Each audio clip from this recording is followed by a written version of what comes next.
Hi, welcome to week 3. In this week we're going to be dealing with the bulk of your content.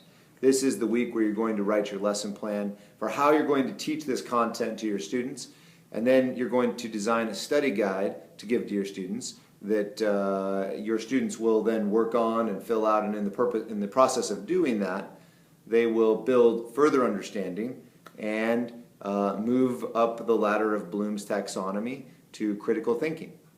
So the first thing that you'll need to do is create the lesson plan. Now this comprehending content lesson plan assignment is meant to mirror the TPAs.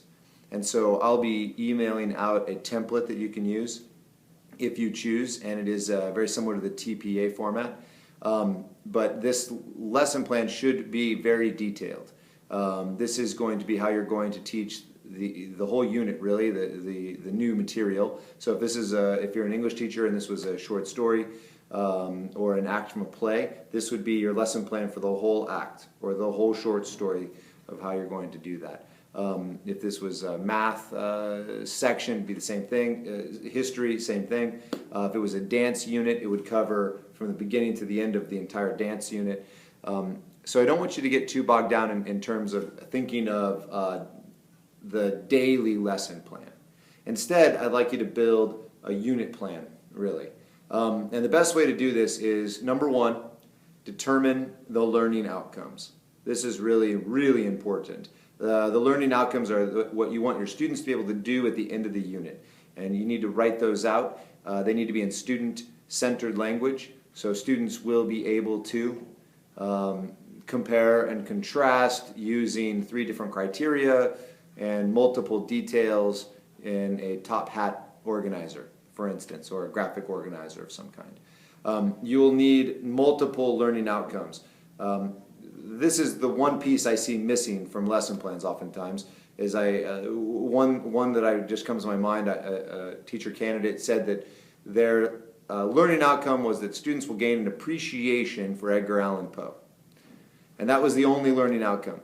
And the lesson plan jumped all over the place. And really, in the end, the essay and the test had very little to do with a lot of the instruction. And when speaking to the candidate, the teacher, it came down to there weren't defined learning outcomes.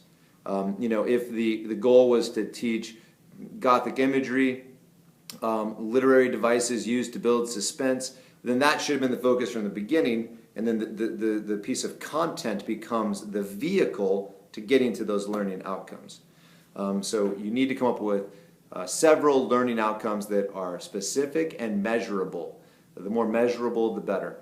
Then I personally like to think ahead then to the assessments that I'll use to assess and gauge the learning outcomes.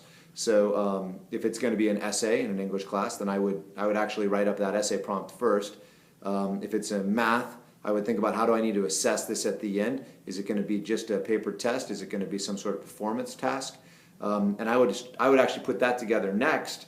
Now I know what I want them to learn. I know how I'm going to assess it. And then my third step is then designing the instruction, the activities, and the things that we'll do together, the strategies and the methods in teaching the material.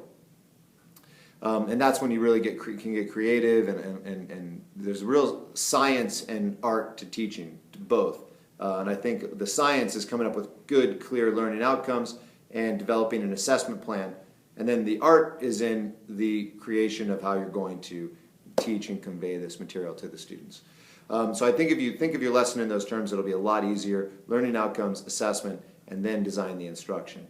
And again, it should be very detailed. And don't worry about necessarily day by day, just design the entire unit of instruction. And as far as the study guide goes, one little thing is just please make it a little bit more advanced than a simple matching. Use the textbook as your model and use study guides from the textbook or examples that they talk about in there.